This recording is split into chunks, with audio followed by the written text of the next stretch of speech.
Well, hello, everybody. It is time for Truth, Justice in the NBA for Monday, April 27th of 2015. This is the Eastern Conference edition of the show. We'll do the West on the next edition. Coming up, a couple of teams said goodbye to the playoffs, and we'll talk about those teams in a second. Another team did too from the Western Conference, but we'll talk about them on the following show. But for right now, let's go ahead and talk about a couple of series that are still in progress, and that is the Atlanta Hawks and the Brooklyn Nets. And who knew that the Atlanta Hawks were going to dip 10 points below their season scoring average at this time? I mean, maybe later in the playoffs, but not the first round, not against a team that they had not lost to in the regular season this year, and that is the Brooklyn Nets. But maybe we saw some signs that things weren't right for Atlanta in game number 2, where they just had to survive at the end off a Deron Williams miss in order to survive that game. Up 2-0. Game number 3 at Brooklyn, and we saw Atlanta dip way below 40% shooting. How about 35% from the field? And Kyle Korver, well, you can't rely on him all the time. He is the NBA's three-point leading season leader, but even he proved that he's mortal, missing all of his three-point attempts. In fact, he only hit one field goal on the night, 2 points for Korver. And in the meantime, Jeff Teague, 4 of 13, struggle city. Horford, who knows if that pinky was giving him issues. It didn't appear to be in game number 2's win for Atlanta. Game number 3, different story, 3 of 12 for only 7 points. And really, it was Carroll and Millsap, the only real true point reliabilities in that starting lineup for Atlanta, with 22 and 18 points respectively. By the way, Millsap, playing with that bum shoulder, still got 17 boards in the game. So it's hard to fault the two forwards. But if you can only get 35% field goal shooting, yeah, you put yourself in that maybe mid-80 to high 80 total. And again, you're shooting way too many threes. Yeah, you're not giving yourself an opportunity. In fact, if anything, you're playing the game right into the opposition's hands. And Brooklyn loves this type of ball, the half-court style that, again, we've seen in the past with Ronald Holland's teams. And they won the game 91-83 to cut the deficit down 2-1. And remember, Washington's resting comfortably. We'll talk about that in a second. That's the second round opponent for the survivor of this series. And in the meantime, Brook Lopez, he has been spectacular in all 3 games, point-wise and especially rebounding-wise. In fact, he and Thaddeus Young combined for 40 points and 24 rebounds. You'll take that any day of the week. The big thing in this game, Nets got a huge run. Third quarter, fourth quarter, 18-0 spurt. And that showed right there that they were, somewhat in control of the game. And in the meantime, Atlanta was just settling for shots. The Hawks have got to get back to playing up-tempo ball. They got to go a little bit more toward the inside and, get a little bit more aggressive. Try to negate some of that rebounding edge that we've seen. The rebounding department in this game, not as lopsided as it had been. Remember, Brooklyn has been the better rebounding team. But you see the impact that Lopez has had. So Brooklyn has to feel good, and remember, they could have easily have won game number 2 if things had worked out right in the end. It didn't, but still, the Nets know that down 2-1, hey, they can improve a little bit too. Only 38% shooting from the field for the Nets. One note to keep in mind in terms of talking about Brooklyn, we talk about Deron Williams, game number 4. They say he's going to play. I've seen questionable according to the injury list for the NBA. The reason is because of tendonitis, and they're actually calling it a injury more geared toward Deron Williams' tailbone. So it is tendonitis. My guess he'll play on Monday night, but he will be limited in minutes. And for the Hawks, they know they got to get business taken care of tonight. If they don't, then it becomes a 2 out of 3 series, and a series that's become a little bit tougher than a lot of the experts and even Atlanta themselves thought it would be.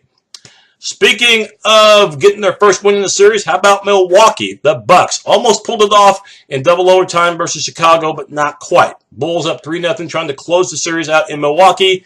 Couldn't get it done. And just like the Atlanta-Brooklyn series, this one, played more toward Milwaukee's pace. And I know you're thinking, well, the Bulls are a half-court team in a lot of respects anyway, but they've got more scoring power than Milwaukee does. This was one of those games where, again, Jimmy Butler for the Bulls was the brightest spot, and at times the only bright spot. Butler, who is the most improved player in the NBA, in my opinion, well, you know what? He keeps improving, okay?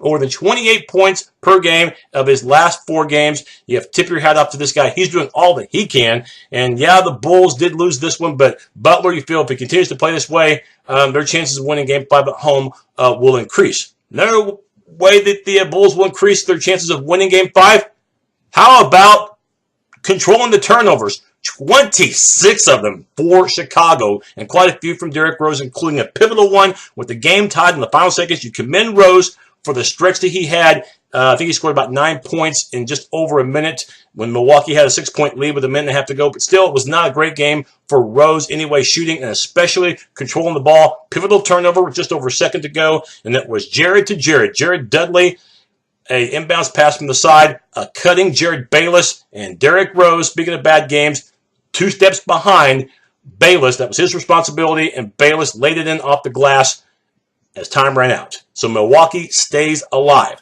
And the thing that Milwaukee will continue to do is ugly the game up, and also, too, we will see if they can get more good play from Antetokounmpo, and also, Chris Middleton. Middleton did not shoot particularly well in this game, had 10 points, but we've seen Middleton early in the series become an impactful player. If he can do that, that will put pressure this evening on Chicago. By the way, the Chicago-Milwaukee game, Game 5 from Chicago, will be on TNT, and that will be a 7 o'clock Central Time tip. Atlanta-Brooklyn, Game 4, will be at 6 o'clock Central Time tip on NBATV. But Milwaukee, what they do best is steal the ball. Okay, number 1 in the league when it comes to steals, one of the best 5 teams in the NBA when it comes to field goal defense. And in the game, I tell you, they really clamped down because Chicago, they did, I think make a little more than about 45% of their field goals. But at the same time, what was working for Milwaukee was forcing the turnovers and taking advantage of them. And we've seen times this year where Chicago has been trying to find sources on offense outside of Butler, and it hasn't worked. One thing to remember, too, Kirk Heinrich, he has been very limited in the month of April. He's played only 4 times. He played just 1 minute this last game. The knee continues to be a major issue, needless to say. So really, really watch that because they could really use his firepower. And to me, the difference in the Game 4, was the bench. Only 13 points by the Chicago bench. Only 2 Chicago players in reserve scored. Milwaukee got 47 points from their bench. And, that tells you that they can rely on other players to get the job done. So we'll see what the Bucks have. They have nothing to lose entering Monday night. I would expect Chicago to close it down, but if they can't, then Cleveland will get some valuable rest. And speaking of valuable rest, they're going to need it because despite winning at Boston 101-93 in Game 4 on Sunday, it came at a price.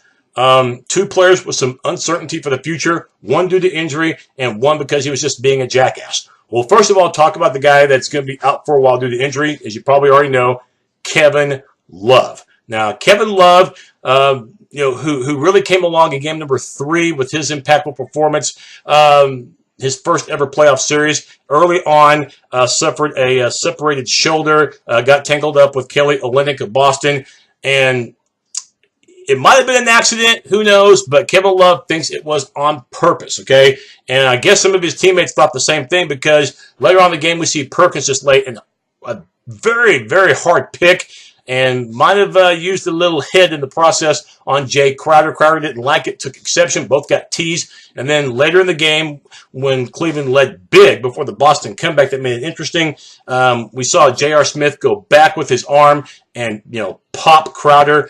And Crowder was laying on the floor for a few seconds, and that was a flagrant 2. Smith kicked out of the game, and Smith after the game, said something to the degree of he doesn't really want to know what the impact of what he did is going to be in terms of punishment. And I would expect, people are saying 1 game suspension. It could be even more than that. So if you're without Love and if you're without Smith for a while against Chicago, you talk about having to do some massive rearranging. I mean, Iman Shumpert, who played nice in game number 4 for the Cavs with 15 points actually in the game, and he was perfect from the foul line out of 8 shots. He'll have to play, more minutes as well, and you might have to move LeBron from the 3 to the 4 position and count some of those other reserves to contribute in the game. Remember that, the Cavaliers do have, Sean Marion off the bench and, of course, James Jones as well, LeBron's, former teammate from Miami. So it's not like they don't have experienced help. It's just that now you're going to have to count on them a little bit more. So we'll find out who will emerge in terms of the advantage in that Cleveland-Chicago series, assuming that the Bulls can close that thing out against Milwaukee come Monday night. So That's something to really, really keep your eye on. And, of course, keep in mind that the Boston Celtics, despite a nice effort and good things to come, well, they become one of the first teams over the weekend to fall victim, you got it, to hitting the road. That's right, the Boston Celtics. You see them on my board right here, probably not very well, but there's their logo. They've won 17 championships. But their torch has officially been put out. I'm not Jeff Probst, so I'm not going to do my Survivor imitation. But you get the idea. All right, band, you can quit now. Yeah, they just hit the road. Big time. All right, let's go now to a couple of games that we did not get the chance to talk about. Games 3 and 4 between Washington and Toronto. The Raptors, of course, 3-0 in the hole, or 2-0 in the hole as it was before Game 3.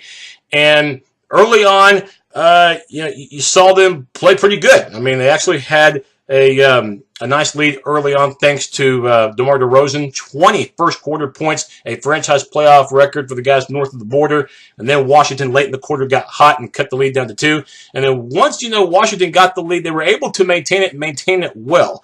In the game, Gortat played extremely well. 29 points. Of course, he was a factor on the boards, too. And Paul Pierce, the biggest Raptor killer of them all, hit several threes in the game, including a late one to really seal the deal. He had 18 for the game. It was a fantastic effort. And, other than Game 2, in which they really didn't need him, was a good series for the veteran who has an NBA championship with Boston from a few years ago. Pierce has hurt Toronto in the past. He hurt him in Game 1, of course, and had a big shot at the end. And Pierce, they definitely know what they're talking about when they talk about a Hall of Famer and that guy right there. They call him the Truth, and the Truth delivered. And so did Washington, 106-99 in that particular game. Game 4 was no contest at all. It was Washington big early and then bigger in the second, and then at one point up 32 points in the third quarter. They were actually up by 37 in this game, and it was laughable all the way. You could tell that Toronto just didn't act like they wanted to be there in game number 4. They scored far below their season average for the series. They didn't even average 100, and this year they averaged 104 points per game. They were taken out fast, and they ended up losing 125 to 94.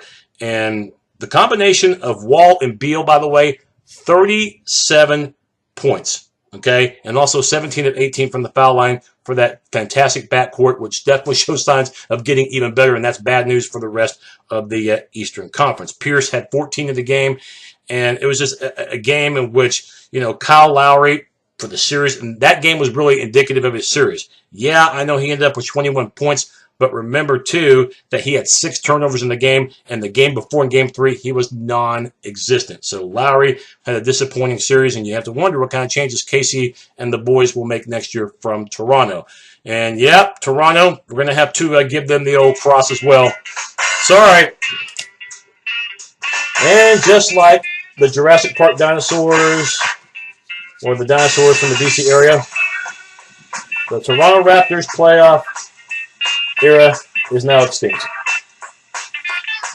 So, there's another team off the board.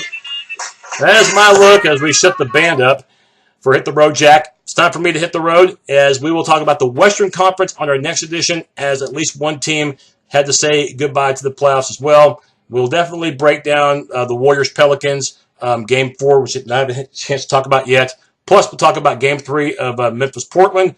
And we will talk about Game 4 between Houston and Dallas as well. And Game 4 between the Clippers and Spurs. We'll talk about how that went on Sunday. Thanks, everybody, for watching. And we'll see you next time on Truth, Justice, and the NBA.